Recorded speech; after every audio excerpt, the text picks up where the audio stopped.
ጸሐፊ ፎዚያ መሐመድ።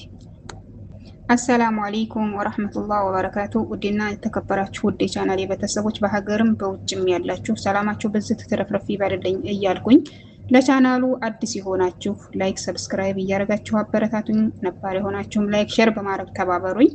ተበበራችሁ ያስፈልገኛልና ስላላችሁም ተበበር ላይክ እና ሰብ ስለምታደርጉኝ ከልብ ነው ምስጋናዬ። ዛሬ እንግዲህ ቀጣይ ክፍል 6ን ይዤ ቀርብ ያለሁኝ። ሰዓቱ መሽቷል፣ ግን የሰው ትርምስና ግርግር የቀን ያህል ሆኗል። አዳርም አይተኛም። ሴቶች ወጥ ሲሰሩ፣ ወንዶች ሴቶችን ሲጠብቁ ያድራሉ። እኛም መኝታ ቤት ገብተን የሙሽራ ቀሚስ እየለበስን በማን ላይ ያምራል ብለን ፉክክር ይዘናል። ሁኔታችን አሳቃትና ኤክሮ ሁላችሁም ታምራላችሁ የኔ ውቦች። አሁን ግን እንተኛ፣ መሽቷል፣ ነገ ጠዋት መነሳት አለብን ብላን እኔና ኢክሩ አንድ ላይ ነቢ ከሀዩ ጋር አብረው ተኙ።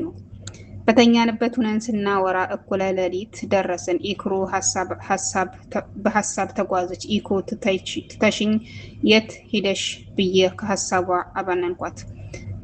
እኔ እኮ በዚህ ሰዓት ከአኑ ጋር ነኝ አለች። ግን አስባው ሳይሆን ድንገት ከአፏ አምልጦ እንደሆነ ማፋሯ ያስታውቃል። የነገው የአንዋር አዳር አስጨንቋታል። ሃሃ በይ ነገ ሲደርስ ትናንት ኢማን ጋር ነበርኩ እንድትይ አደራ አልኳትና ተሳስቀን እኔ ትቻት ተኛሁ። ኢክሩ ግን ሀሳቡ ያስተኛት አይመስለኝም። ጠዋት ስንነሳም ሰው አንሆንም እንዳለ ነው። የነ ኢክራም ቤት በሰው ተጨንቋል።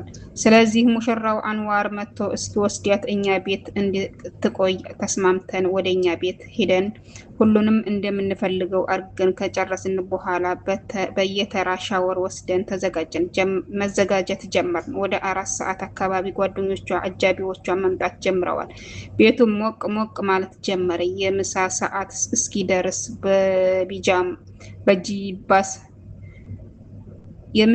እስኪደርስ በጂባስ ድምፁን ከፍ አድርገን ነሽዳውን ለቀቅ ነው። የምሳ ሰዓት ደረሰ። አጃቢዎች ምሳ እየበሉ ወደ ሙሽሪት መምጣት ጀምረዋል። የጀማዓ ልጆች ተሰባሰቡ።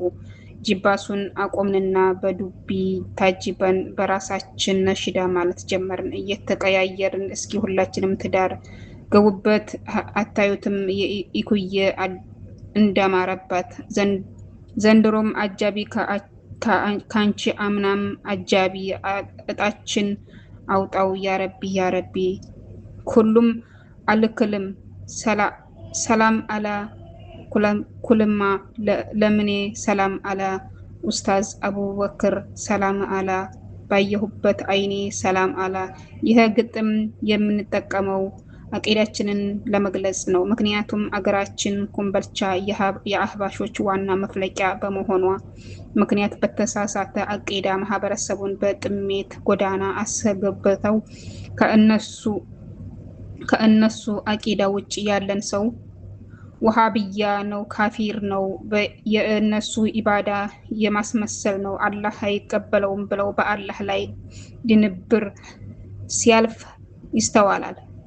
የባሪያን ስራ መርማሪና አዋቂ ራሱ አላህ ሆኖ ሳለ እነሱ ግን አላህ አይቀበላቸውም ብለው ደምድመዋል። የጀነት መግቢያው ካርድ በእጃቸው ላይ ያለ እስኪመስል ድረስ በራሳቸው ተማምነው ተኩራርተው ሲናገሩ በህፍረት ያሸማቅቃሉ። እኛም ባገኘው ነው አጋጣሚ ሁሉ ተከታያቸው እንዳልሆን እናሳውቃለን። ለዛም ነው ኡስታዝ አቡበክር አህመድ እና አሚራችን ብለን ያንጸባረቅ ነው።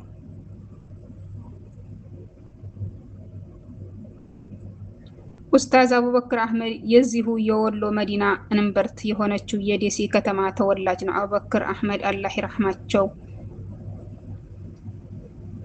ይራህማቸው እና የሼህ አደም ተማሪ በታላቁ አረብ ገንዳ መስጊድ ቂራአቱን በመቅራት ያሳለፈ ምርጥ ኡስታዛችን ነው። አቡበክር አህመድ ደሴ ከተማ ላይ በተለያዩ መስጊዶች ዳዕዋ ሲያደርግ እንዴት ደስ ይል ነበር። ወያኔ ከተወለደበት ሀገር ደሴ ከተማ አፈናቅሎ ለዲኑ ሲል 5 ዓመታትን 5 ዓመታትን የታሰቃየ አሁን ደግሞ በእስር ወጥቶ በፊት ያሰቃዩት ግፍ እየሰሩኝንና አፉ ብያለሁ ያለ የምናከብረው ወሎዬ የውቧ ከተማ የወሎ እምብርት የደሴ ከተማ ልጅ ነው አቡበክር አህመድ አሁንም ድረስ ከኮምቦልቻ ህዝቡን በአህባሽ አስተምሮ የተተበተበ ነው። አህባሽ ወያኔ ያመጣብን የእስራኤል እጅ ስራ የሆነ እስላምን የሚመስል ግን ከካፊሮች በላይ እስላምን የሚያጠፋ አስተምሮት ነው። ከተለያዩ ሀገሮች የአህባሽ አስተምሮ ኮምቦልቻ ላይ አሁን ድረስ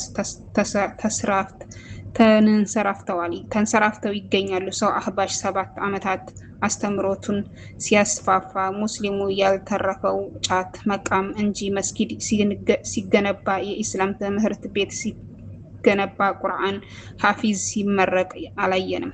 ይህ ማለት ሙስሊሙን ለማዳከም ኢስላምን የመሰለ ግን ውስጡን ግን ኢስላም ለማጥፋት የተነሳ አመለካከት የአህባሽ አመለካከት ነው። መቼም አላህ ጌታችን ዲኑን እንዲጠብቀው በቁርአን ራሱ ነግሮናል እንጂ በእነሱ ክፋት እና ሐሳብ ቢሆን አህባሾች ዲኑን አበላሽተውታል። 44 ነጥብ አሁን ከእናቶች መልእክት ይደረሰን ብሎ ባሏ ከመምጣቱ በፊት ጥፍር ትቆረጣለች። ወደ ዳሱ ኢክሩን ይዘን ገባን። ረከቦት ተዘርግቶ ቡና ተፈልቶ ዳቦ ተጋግሮ ኢክሩ ጥፍሯ የሚቆርጧት አግብተው ያልፈቱ እናቶች ናቸው። ጥሩ ገድ ነው ይላሉ። ሳሩን ወተት ውስጥ እየከተቱ ኢክሩን እግር ይቀቧታል። ለወጉ ያክል ጥፍር ይቆረጣል። ከዛ በኋላ ዳቦን ወገቧ ላይ ይቆርሱትና እናቶች ይመርቋታል። ኢክሩ ጥፍር እስክትቆረጥ በነሽዳ እናጅባታለን።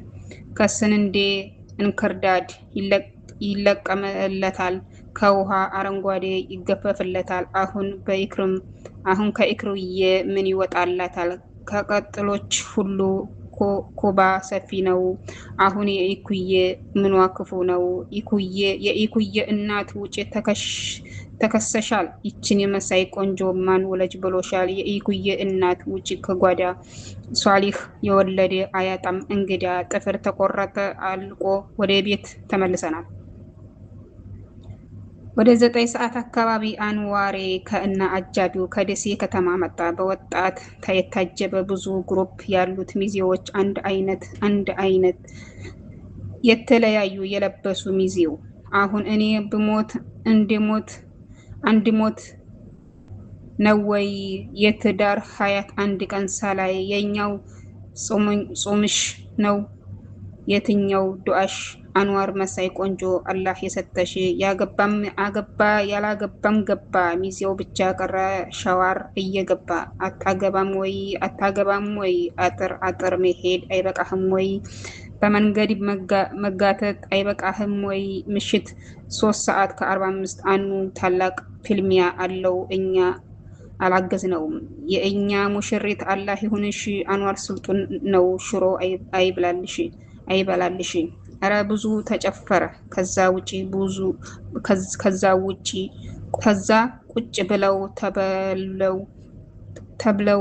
ቁጭ በሉ ተብለው አጃቢው ተቀመጡ። ለሚዜዎቹ ለሙሽሮቹ ዶሮ ወጥ ቀረበ። ለአጃቢ ሁሉም በሉ። የዶሮ ማንሻ ተብሎ 600 ብር ተቀበልን። ይሄ የወሎ ባህላችን ነው። ወሎየነት መገለጫችን ነው። አኑ ከበሉ በኋላ አጃቢው በዱቤ መጨፈር ጀመሩ። ልጅቱን ስጡን ነው። ክፍል 7 ይቀጥላል። እንግዲህ ክፍል 6 ይሄንን ይመስላል። በጣም ደስ የሚል ነው።